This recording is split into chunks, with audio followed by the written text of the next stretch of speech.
신구약 성경 가운데 죽은 사람을 찾아가서 죽은 사람 무덤에 가서 부르는 것이 아니고 무당을 통하여 죽은 사람의 혼령을 부르는 장면은 신구약 성경 가운데 이곳이 유일해요. 그래서 오늘 본문 사무엘상 28장이나 그 전장 27장이나 그리고 사무엘상의 마지막 장까지를 여러분들이 한번 집에 가셔서 읽어보세요. 그리고 인생이 이렇게 참담하게 비참하게 한 가정이, 한 가문이, 일가족이 하루아침에 전부 다 몰살당하는 거죠. 지금 왕 사울 왕입니다. 이스라엘의 첫 번째 초대 왕이 됐습니다. 시작은 아주 찬란합니다. 아주 멋있어요. 사무엘상 9장 2절에 보면은 기스에게 아들이 있으니 그의 이름은 사울이요 준수한 소년이라. 모든 백성보다 어깨 위만큼 컸다고 그랬어요. 키도 커요. 잘생겼어요. 누가 봐도 흠없이 생겼어요. 준수함이 뭐예요? 원어 찾아봤더니 별거 아니더라고요. 제가 40년 전에도 이 설교를 고등학생들, 청년들, 대학생들에게 설교한 적이 있어요. 여러분 준수함이 뭐예요? 그랬더니 모른대요. 나를 보면 돼. 지금은 그렇게 했다가는 욕먹지요. 그냥 여러분들 잠 깨시라고 말씀드리는 겁니다. 사무엘상 9장 21절 들어보세요.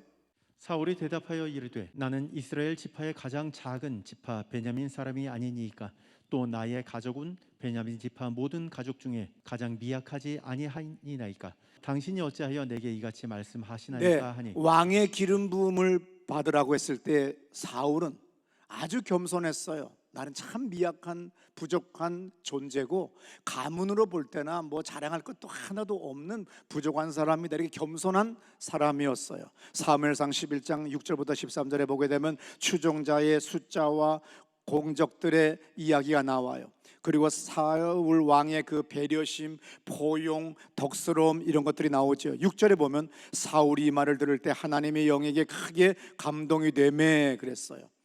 하나님의 영이 그에게 임하는 사람입니다. 구약에서 왕의 조건이 있어요. 왕의 기름 부으심이 있어야 됩니다. 그래야만이 정통성을 주장할 수가 있어요. 전쟁에 나가 승리한 큰 공적이 있어야 돼요. 이것이 없으면 왕이 됐을 때에 여러 가지 어려움을 많이 겪고 저항을 겪고 반동 세력들이 계속 공격을 하기 때문에 이 왕의 기름 부으심이라고 하는 건 아주 중요합니다. 그리고 8절에 보면 이스라엘의 자손이 30만 명이요 유다 사람이 10만 명이더라. 광화문에 아니면 서초동에 아니면 사람들이 태극기를 들든 촛불을 들든 횃불을 들든 그 사람보다 더 많은 사람들이 사울을 추종했어요. 그러니까 얼마나 그 인기가 대단합니까? 그 여사의 머리가 얼마나 큰지 대단했어요.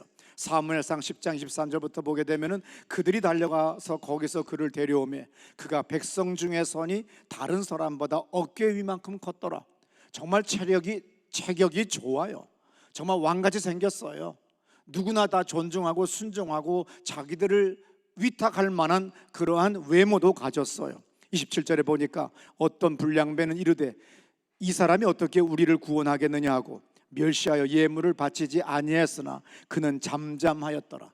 사울에게 대놓고 뭐 이렇게 생긴 것이 뭐 우리한테 왕이 돼, 뭘 왕은 무슨 왕이 필요해 하면서 예물도 안 바치고 세금도 안 내고 뭐 이런 식이겠지요. 그럼에도 불구하고 그의 부하들이, 사울의 부하들이 처리할까요? 아니야, 내버려둬. 이 정도로 덕스러움, 포용, 배려가 있었던 거죠. 그런데 이렇던 시작에 좋았던 사울의 몰락이 이제 시작됩니다. 우리는 대부분 성경을 단순하게 읽어요. 신정국가인 이스라엘이 초대 왕 사울을 왕으로 세워서 왕정국가로 이제 나갑니다. 그러면 우리는 그 성경 구절에 그 행간에는 수많은 사건들이 있는 거예요. 우리가 500년, 100년, 300년 지난 다음에 우리는 승자만 기억하고 대통령 이름도 기억하지만 미국 대통령은 이제 벌써 수십 명 되니까 누가 다 기억하겠어요. 그러나 그 행간에는 그리고 그 시대마다 수많은 사건과 문제와 어려움들이 엄청나게 많이 있는 거, 그러나 과감하게 오늘 성경은 다 정리하고 오직 구속사에 대하여, 예수 그리스도에 대하여, 그분에 대하여 소개하기 위하여 지금 계속 지금 진전해 나가는 거니까 그 행간의 것들은 우리가 알 수 없고, 우리가 그 부차적인 2차, 3차 자료를 통해서 우리는 이제 그 시대를 알 수가 있어요. 신정국가에서 왕정국가가 되려면 세금이 늘어나야 돼요. 왕국을 유지해 나가야 될 행정 조직을 세워야 되고, 군사 항시 조직을 만들어야 되고, 항존직들을 계속 만들어서 전문직을 만들려면 엄청난 세금의 부담이 있어요. 그래서 왕이 된다고 하는 거, 왕이 세워진다는 거는요, 거의 많은 사람이 아마 3분의 1 아니면 반 고깝게 여깁니다. 껄끄럽게 여깁니다. 노인 사무엘 예언자와 회당의 회당장, 유대교의 각종 파벌이 있어요. 우리도 각각의 종파가 있잖아요. 교단이 다 달라요. 똑같아요. 거기에 근본주의에 속하는 사람, 진보주의에 속하는 사람, 아주 뭐 극보수주의, 자유주의, 뭐 혼합주의, 뭐 수많은 거기에도 장들이 있는데 왕이 껄끄러운 거예요. 또 왕 입장에서는 지금까지는 내가 사무엘님 우리의 영적 지도자시라고 했는데, 내가 왕이 되는데 늘 나는 두 번째인 것 같다. 이 충돌, 이해 충돌, 이 갈등, 이런 문제가 신문에 그 시대는 났지만 우리는 성경은 과감하게 생략을 한 거예요. 그래서 왕정 체제를 세우려고 하는 사울 왕의 측근들과 사무엘과 그 당시에 종교 중심의 집단들은 계속 갈등을 겪는 거예요. 그건 어느 나라나 어느 시대나 있는 일이죠. 그 대표적인 갈등의 사건이 뭐냐면 사무엘상 13장에 있어요. 5절부터 들어보세요. 블레셋 사람들이 이스라엘과 싸우려고 모였는데 병거가 3만이요 마병이 6천 명이요 백성은 해변에 모래같이 많더라. 그들이 올라와 벳아웬 동쪽 믹마스에 진침해 이스라엘 사람들이 위급함을 보고 절박하여 굴과 수풀과 바위 틈과 은밀한 곳과 웅덩이에 숨으며, 블레셋 사람들이 공격을 하기 위해서 쳐들어오는데 사울 왕에게 엄청난 위기입니다. 그래서 이때 빨리 종교 지도자인 사무엘 선지자를 모셔서 하나님 앞에 살려달라고 기도를 해야 되는데 사무엘이 늦게 오는 거예요. 이 노인이, 이 늙은이가 늦게 오는 거예요. 그래서 어떤 일이 벌어져요? 백성들은 벌써 도망가기 시작합니다. 숲으로 도망가고 어디로 도망가고 막 계속 도망갑니다. 사무엘상 13장 8절부터 보면 사무엘이 정한 기한대로 이래 동안을 기다렸는데 사무엘이 길갈에서 오지를 않아요. 그래서 백성이 사울에게서 흩어진다고 써 있습니다. 그래서 사울이 이르되 번제와 화목제물을 이리로 가져와라. 내가 번제를 드리겠다. 성경에는 단순하지만 뭐가 있지요? 드디어 그 하나님 앞에 번제를 드리기 직전에 엄청난 고성과 싸움과 난투극과 가진 짓이 다 있었던 거지만 성경은 그런 얘기 안 해요. 왕이 행정권을 발동해가지고 긴급 사태니까 내 말 따라, 내가 드릴게. 이 경계를 넘은 거예요. 기름 부으심이 달라요. 나는 목회자의 기름을 부으심을 받았어요. 김병학 장로가 오늘 마침 앞에 있는데 장로의 기름 부음을 받았어요. 근데 신앙생활 나하고 몇십 년 같이 해보니까 뭐 별거 아닌 것 같아. 책 이렇게 읽어보면 나도 설교할 수 있을 것 같고, 그 다음에 누가 오면 축복기도 한번 해주면 될 것 같고, 그러다가 이제 어느 날 전도를 잘했는데 내가 전도한 사람 100명이야. 그래서 신학교 가가지고 목사했어요. 그런 사람들이 미국에 수십 명이 있는데 다 미자리 교회예요. 장로였을 때는 그렇게 사업도 잘 됐고 사람들을 많이 전도했는데 내가 목사가 되니까 다 안 오는 거야. 기름 부음이 다른 거예요. 너 내가 보니까 김명학 장로가 뭐 술술 놀면서 돈 버는데 외제차 타고 다니는 거야. 와, 나도 기분 나빠. 나도 해야 되겠어. 했는데 빌어쳐 먹는 거예요. 왜? 나는 사업가의 기름 부으심을 받은 게 아니에요. 나는 오직 주로부터만 공급되는 걸 먹고 살아야 되는 거예요. 근데 이 어리석은 사람이 드디어 행정권 발동해가지고 지가 번제를 드렸어요. 쉽잖아요. 돼지 먹다고, 아니 돼지는 아니지 참, 소 먹다고 피 흘리고 뭐 하는 거 늘 봐왔기 때문에 뭐 별거 아닌 것 같아. 근데 이것은 엄청난 죄악입니다. 사무엘상 13장 13절부터 들어보세요. 사무엘이 사울에게 이르되 왕이 망령되이 행하였도다. 왕이 왕의 하나님 여호와께서 왕에게 내리신 명령을 지키지 아니하였도다. 그리하였더라면 여호와께서 이스라엘 위에 왕의 나라를 네, 하나님의 심판이 내리는 거예요. 선을 넘었어요. 그 당시에 땅의 경계지만 출애굽기에도 레위기도 민수기에도 경계를 넘지 말라고 돼 있어요. 우리는 절대로 경계를 넘어서는 안 됩니다. 사울 왕은 경계를 넘었어요. 근데 결정적인 사울 왕의 실패가 사무엘상 15장에 또 등장해요. 아말렉 족속과의 전쟁이 벌어졌어요. 사무엘 종교 지도자, 영적 지도자 사무엘 선지자가 말했습니다. 하나도 남김없이 다 진멸하세요. 노략물을 취득하지 마세요. 고대 전쟁에서는 노략물을 취득하는 거예요. 6.25 전쟁 때까지도 우리가 워낙 가난해서 죽은 사람, 인민군이나 국군의 죽은 사람의 시체에서 옷을 벗겨서 입어야 돼. 왜? 너무 추워서. 그 죽은 사람의 군화를 벗겨서 내가 신는 거예요. 너무 처절할 정도로, 참담할 정도로 어려웠기 때문에. 그래서 고대 전쟁에서는 승자가 노략물을 주워 오는 겁니다. 근데 그 노획물 가져오지 말라는 거예요. 다 불태우라고 그랬어요. 근데 사울이 사무엘상 15장 9절에 보니까 기념비도 세워요. 그 전투에서 이긴 기념비도 세워요. 그리고 난 다음에 가치 없고 하찮은 것은 진멸하니라.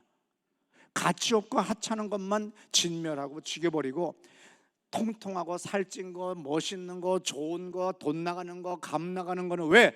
내 왕정을 유지하고 체제를 유지하고 이 정권 유지하려면 돈이 필요한 거예요. 정치 자금이 필요한 거예요. 통치 자금이 필요한 거예요.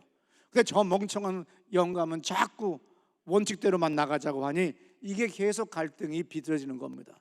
그래서 사무엘의 종교 지도자들의 보좌관들과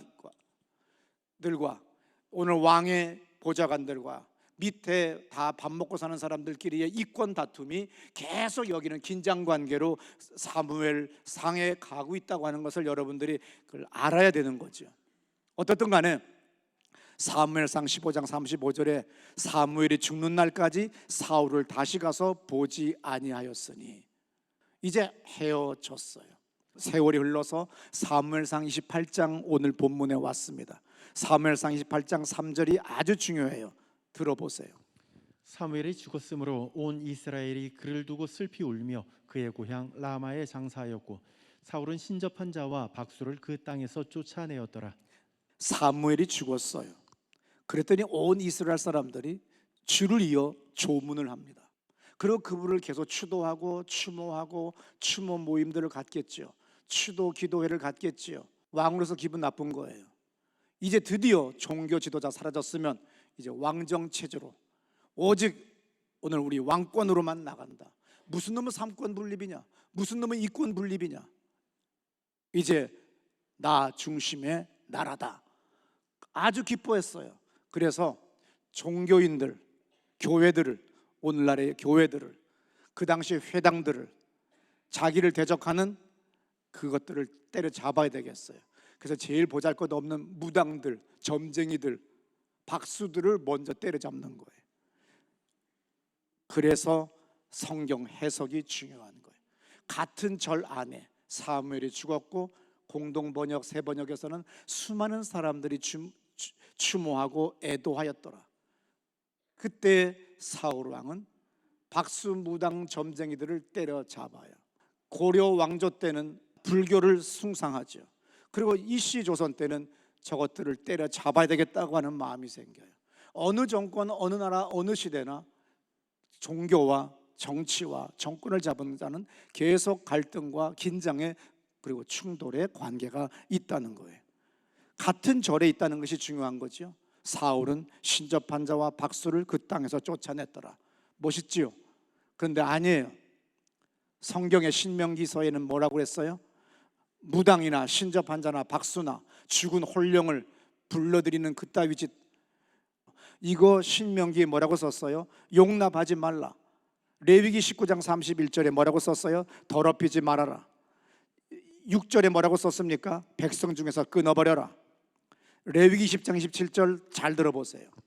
남자나 여자가 접신하거나 박수무당이 되거든 반드시 죽일지니 예, 죽여버리라고 돼 있는데 이스라엘에도 그 중근동에 그 이웃의 블레셋 아니면 암몬족 여러 족속들이 가나안 7족이 있잖아요. 그들에게 영향을 받아가지고 무당, 점치는 거, 박수, 그 다음에 홀령 죽은 거 부른다고 가진 짓들 하는 것들, 이것들이 계속 오는데 사울 왕은 종교 개혁을 한다고 하면서 뭘 한 거지요? 결론은 종교계를 탄압하기 위해서 먼저 보잘것없는 무력한 쟤네들부터 때려잡은 거예요. 근데 죽였어요? 안 죽였어요? 내보낸 거예요. 그럼 성경을 실천하려면 죽여버려야지, 사형을 시켜야지. 왜? 신명기 법전에 그렇게 써 있으니까, 모세의 법전에 그렇게 써 있으니까 해야 하잖아요. 안 하고 내쫓기만 한 거예요. 계속 이 사람은 타협만 하고 줄다리기만 하는 거예요. 몰락의 징조가 드디어 옵니다. 인생은 계획대로 되지 않아요. 좋은 날이 날마다 있는 거 아닙니다. 생각해 보세요. 어릴 때 초등학교 2학년, 1학년 때까지는요, 나는 영화배우 할래, 씨름선수 할래, 야구선수 할래, 농구선수 할래, 그 텔레비 나오는 걸 보고 아이들은 뭘 하겠다고 그래요. 다 탤런트, 가수 하겠다고 하다가 이제 중학교쯤 가면 엄마 닮아 여드름 생겨, 광대뼈 나와. 그때 이제 자기가 자기의 실존을 찾는 거잖아. 발견하는 거야. 아, 나는 아니라는 거. 꿈은 많아요. 대통령이 돼도 왕이 돼도 꿈은 많아요. 하고 싶은 거 많아요. 그래서 이제 사무엘이 죽었으니까, 종교 지도자가 죽었으니까 내가 살만하다고 생각을 했습니다. 그래서 신나서 박수무당부터 때려잡아가지고 교계를 조용히 시키려고 그랬는데, 세상에 오늘 본문에 보니까 사무엘상 28장 4절부터 7절에 사무엘 왕에게 위기가 왔어요. 지금 국내적으로는 다윗의 인기가 하늘을 치솟는데 저놈이 왕이 될 것 같아요. 내 왕의 자리가 위태로워요. 그런데 밖에 외적이 침범해 오는데 어마어마한 군사가 쳐들어왔어요. 이제는 미쳐 죽을 것 같아요. 그래서 하나님께 기도한다고 나갔는데 무슨 기도가 되겠어요? 안 되는 거예요. 그래서 우림과 둠밈, 그 옛날 신탁, 하나님의 어떤 임재를, 그리고 하나님의 음성을 듣는 신호로서, 계시로서 우림과 둠밈에게 물어봤지만 되지도 않아요. 기도해도 꽉꽉 막혀요. 사방이 다 막혔어요.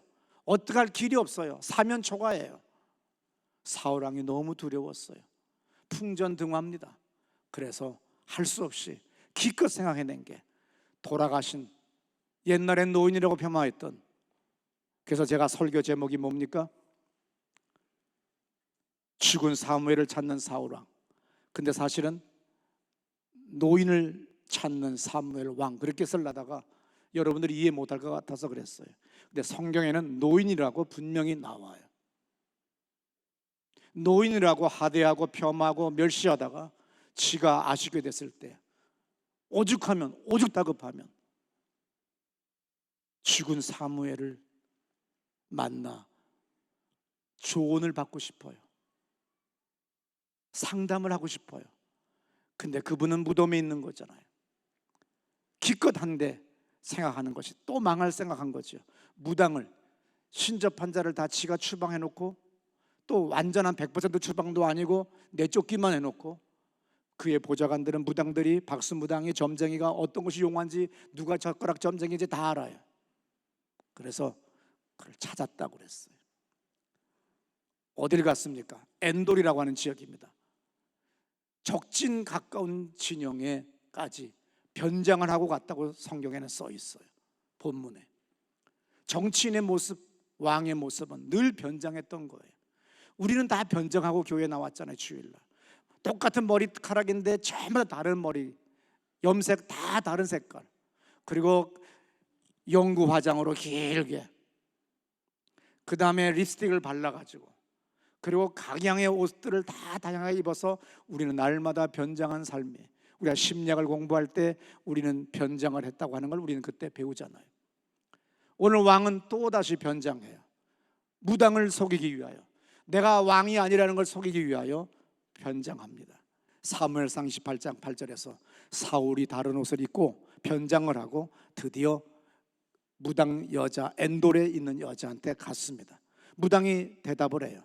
여인이되 내가 누구를 불러와야 됩니까? 그러니까 사울이 사무엘을 불러다오 그랬어요.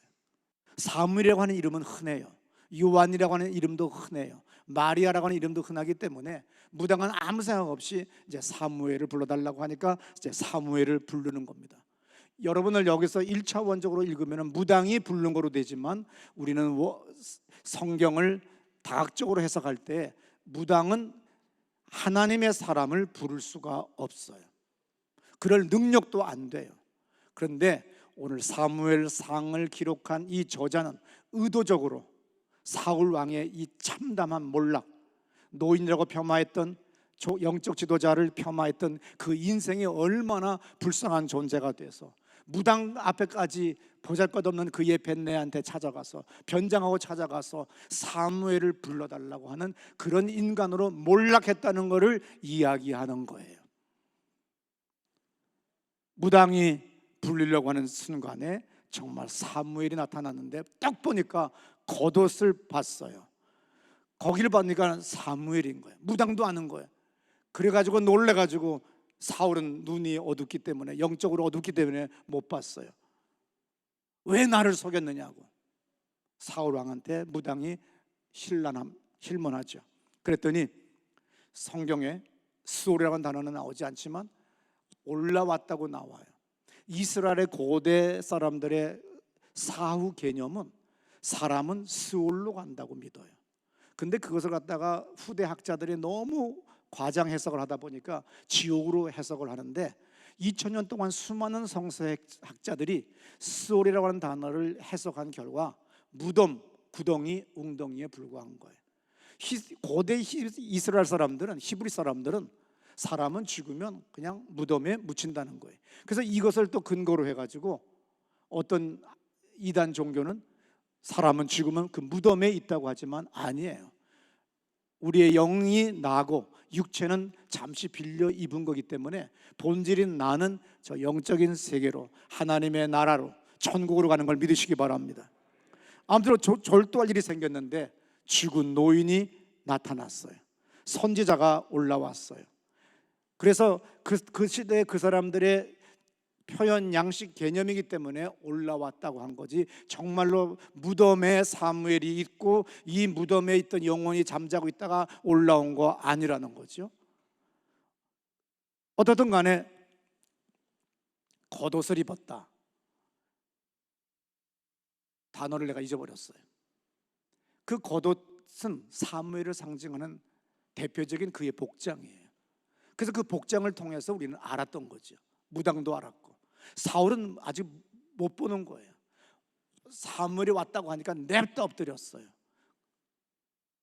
역사상 신구약에서 죽은 사람의 혼령을 부르는 유일한 장면이 오늘 본문이에요. 집에 가셔서 여러분들이 오늘 제 설교를 듣고 다시 제 이해를 하셔야만이 이해할 수가 있지요. 어떻든 간에 기독교를 폄하는 반기독교 학자들은 뭐라고 한 줄 아세요?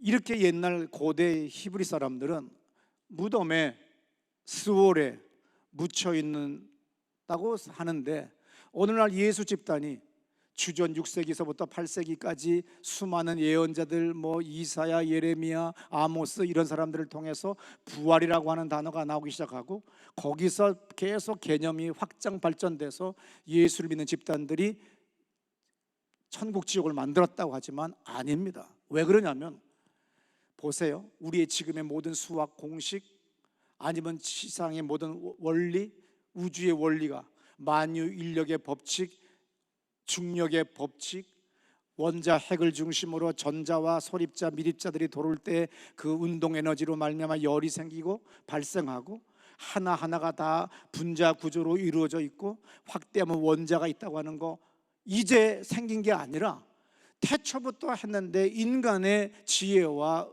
지식이 부족해서 이제야 발견한 거예요. 믿으시기 바랍니다. 118개의 원소가 발견됐어요. 2016년에 국제순수응용화학연합에서 4개의 새로운 원소를 이제 이름을 붙여 명명을 해가지고 발표했어요. 그래서 현재 원소의 수는 118개입니다. 니호늄, 모스코뷴, 데네신, 오가네손, 이 4개가 있었어요. 그럼 없는 게 생긴 거냔 말이에요. 아니죠. 없는 게 이제 생긴 게 아니라 태초부터 있었는데 인간이 이제 깨달았고 이제 발견한 거야. 믿습니까? 어떻든 간에 로브라고 하는 그 옷을, 겉옷을 입었어요. 우리 성경에는 겉옷 로브지만 그냥 겉옷이지만 그게 로브예요. 로브를 입었다고 하니까 사무엘이 벌떡 일어서 있던 사무엘이 그냥 넙죽 엎드린 거죠. 그러고서 사무엘이 얘기합니다. 무당이 불러서 온 것이 아니라 오늘 사무엘 상 기자는 하나님의 성회를, 하나님의 교회를 오늘날 무시하고 손가락질했던 이 권력에 취했던 이 인간이 얼마나 참담하게 몰락하는 것을 무당이라고 하는 보잘것없는 죽여 없애버려야 될 존재 앞에 꿇 엎드려서 물어보는, 변장하고 가는 그런 정치인에 불과하다고 하는 것을 지금 낱낱이 지금 보여주고 있는 거예요. 그 강조용법을 여러분이 아셔야 되는 겁니다. 하나님이 사무엘을 통하여 초자연적인 역사로 그곳에 나타나게 했어요. 무당이 부른 거 아닙니다. 무덤 속에 있었던 거 아닙니다. 그리고 사무엘이 끔찍한 예언을 합니다. 얼마나 놀라운 예언이냐면 들어보세요. 사무엘이 이르되 여호와께서 너를 떠나 내 대적이 되셨거늘 내가 어찌하여 내게 묻느냐. 여호와께서 나를 통하여 말씀하신 대로 내게 행하사 나라를 내 손에서 떼어 내 이웃 다윗에게 주시느니라. 사무엘 예언자, 살아있을 때, 내가 왕이었을 때는 껄끄러워가지고 죽기를 바랬는데 이제 아쉬워가지고 무덤에 죽은 영혼이라도 부르고 싶은 마음, 만나서 상담받고 싶은 마음으로 드디어 와가지고 좋은 말씀 덕담해 주실 줄 알았는데 위로는커녕 재수는 옴붙었다고 하는 말이 여기서 나오는 거예요. 여호와 하나님께서 너를 떠났어. 너의 대적이 딴 거 아니야. 하나님이 네 대적이야. 하나님이 나의 대적이면요, 아무리 내가 애를 쓰고 힘써도 소용없어요. 하나님이 내 편이 돼야 되는 거예요. 오늘 16절이 얼마나 무서운 얘기입니까? 하나님이 너의 대적이다. 하나님이 여러분의 편이 되시기를 축원합니다. 17절의 말씀, 나라를 네 손에서 떼어 네 이웃 다윗에게 주겠다. 네가 그렇게 염려했지. 다윗 저놈이 왕이 될 것 같은 마음이 들었지. 그래서 어떻게든지 다윗의 애인은 누구고 다윗의 뭐는 뭐고 가진 너 거짓 유언비어 퍼뜨렸지. 그러나 소용없다. 다윗이 네가 두려워했던 그 놈이 왕이 된다. 이것은 하나님이 정하신 거다. 얼마나 심장이 벌렁벌렁입니까? 이제는 벌렁도 이제 아닐 거야. 아마 쪼그라들기 시작했을 거예요. 왜냐하면 18절, 네가 하나님의 목소리를 순종하지 아니하고 그의 진노를 아말렉에게 쏟지 아니하였고 여호와께서 오늘 이 일을 너에게 행하셨다. 그때 아말렉을 진멸했어야 되는데 너는 안 했어. 순종 안 했어. 그래서 하나님이 너한테 쏟아 부어 주시는 거야. 19절, 여호와께서 이스라엘을 너와 함께 블레셋 사람들의 손에 넘길 거야. 이제 중요해요. 최고의 예언의 최고의 절정 뭔지 아세요? 저주의 예언인데 내일이에요. 너와 네 아들들이 나와 함께 있을 거야. 지금 사무엘은 뭐야? 죽은 분이잖아요. 돌아가신 분인데 나와 함께 있으면 뭐야? 죽는다는 거 아니에요? 아니 내가 좀 구원 좀 받아보려고, 조언 받아보려고, 상담 받으려고 가진 더러운 짓을 다 해가지고 변장하고 갔는데 사무엘이 내일 너와 네 아들들이 나와 함께 있을 것이다. 여호와께서 또 이스라엘의 군대를 블레셋 사람들의 손에 넘길 것이다. 우리의 인생은 하나님을 끝없이 거절하고 하나님의 교회를 껄끄럽고 가소롭게 볼 때가 있어요. 언젠가는 세상에 속한 것들이 나를, 여러분들을 보호해 주지 못해요. 권력을 가진 절대 왕정 체제의 왕도 자기 목숨 유지하지 못해요. 자기 아들들 보호하지 못해요. 왜? 더 큰 군사력이, 더 큰 힘이 오면 다 소용없어요. 하나님이 살려줬기 때문에 내가 이 자리에 와서 예배 드리는 거지, 내가 잘나서 하나님 선택해서 온 거 아닙니다. 주님이 함께하지 아니하면, 주님은 나는 폐와 기관지가 약하기 때문에 순간에 등머리가 차가워지면서 목소리가 죽어버려요. 그럼 설교 못해요. 내가 아무리 전날 밤에 설교를 일주일에 걸쳐서 수백 페이지의 관련 서류들을 2차, 3차 자료들을 읽어가면서 이 설교하려고 준비했지만 못하게 하시는 날을 나는 경험해 본 적이 있어요. 내가 살아있는 것 주님의 은혜인 걸 믿으시기 바랍니다. 무당 점쟁이를 찾아갈 날이 오면 안 되는 거예요. 인생이, 여러분의 인생을 예언할 수 있어요. 이제서야 무당이나 점쟁이를 찾아러 간다고 하면 여러분의 인생 끝난 거예요. 아직 정신이 있을 때, 아직도 기회가 있을 때 하나님 앞에 나와야 됩니다. 이사야 8장 9절에 뭐라고 써 있어요? 어떤 사람이 너희에게 말하기를 주절거리며 속살거리는 신접한 자와 마술사에게 물으라 하거든 백성이 자기 하나님께 구할 것이 아니냐, 산자를 위하여 죽은 자에게 구하겠느냐 하라. 예언자가 얼마나 놀라운 얘기예요. 지금 이 사무엘상 28장에 신접한 여인을, 엔돌의 여인을 만나는 사울 왕의 이야기를 인용하는 거예요. 산자가 어떻게 죽은 사람을 찾아가서 구하니? 살아있는 하나님께 구해야지. 믿으시기 바랍니다.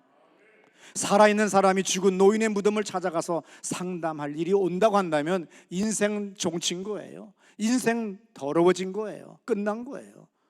여러분, 점쟁이 집 가고 싶죠? 끝난 거예요. 예언할 필요 없어요. 스스로 자신을 예언할 수 있는 거예요. 적어도 총명과 믿음과 의지와 건강이 있다고 하면요, 돌격하는 거예요. 나는 비닐하우스를 가요. 누구한테 예언받고 간 거 없어요. 나는 지하교회에서도 소망을 잃어본 적이 없어요. 왜? 살아있는 하나님께 나는 구하는 그 믿음이 있기 때문에, 예수의 이름으로. 그래서 인간은 수월로 가는 것이 아니라, 무덤으로 가는 것이 아니라, 땅속으로 가는 것이 아니라 예수로 말미암아 계시가 된 거죠. 창조주 하나님을 나의 아버지라고 부를 수가 있게 됐어요. 왜? 하나님은 예수로 만족하셨어요. 그래서 예수로 이름으로 가면 우리를 하나님은 거절하지 않고 받아주십니다. 자녀 삼아주세요. 그래서 우리는 아버지라고 부를 수가 있어요. 그리고 예수 이름으로 기도하면 천지를 창조한 창조주 그분이 우리 애를 들어주세요. 껌뻑 죽으시는 거예요. 이걸 은혜라고 하는 거예요. 그래서 예수의 이름으로 하나님께 기도할 마음이 생겨야 되고, 아버지 앞에 나와야지 점쟁이를 찾아가고 앉았고 무당을 찾아가고 앉았고 죽은 사람의 영혼을 부르고 조상을 부르는 거는 얼마나 웃기는 겁니까? 제가 종교학을 공부했어요. 제가 종교 교사를 해야 되고 교목을 해야 되기 때문에 중등교사 2급 자격증을 따려고 하면 종교학을 다시 공부해야 돼요. 그래서 제가 늦은 나이에 30대 나이에 종교학을 공부했어요. 그리고 정교사 자격증을 땄어요.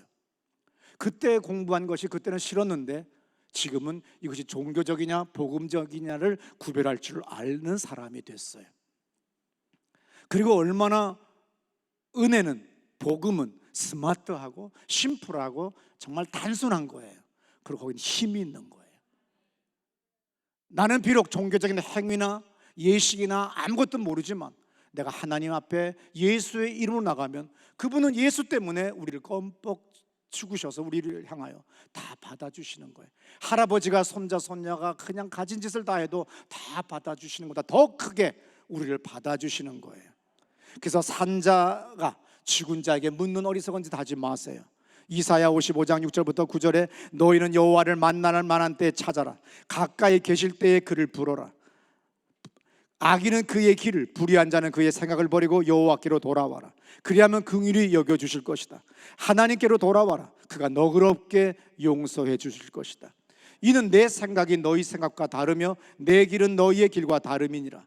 하나님의 말씀입니다. 이는 하늘이 땅보다 높은 같이 내 길은 너희의 길보다 높으며 내 생각은 너희의 생각보다 높다. 마태복음 11장 28절에서 주님은 말씀하셨어요. 수고하고 무거운 짐진 자들아 다 내게로 오라. 내가 너희를 쉬게 할 것이다. 죽은 자를 찾아러 가지 마세요. 산 자는 살아있는 사람을, 하나님을 찾아가야 되는 거예요. 마태복음 7장 7절에서 우리에게 용기를 주님은 주십니다. 구하라, 찾아라, 두드려라. 우리 다 자리에서 벌떡 일어나서 기도합시다. 내가 사울 왕같이 늙은 노인이라고 거추장스러워하다가 죽은 사무엘을 찾아가서 사망 선고를 받는 인생 되지 말고 하나님 앞에서 나에게 회상의 새 생명의 은혜의 축복의 음성을 듣는 사람이 되게 해주세요. 제가 항복합니다. 내 손 들고 항복합니다. 나의 두 손 들고 하나님 앞에 외칩니다. 살려주세요. 예수 이름으로 아버지 앞에 나갑니다. 다 같이 기도합니다. 주여!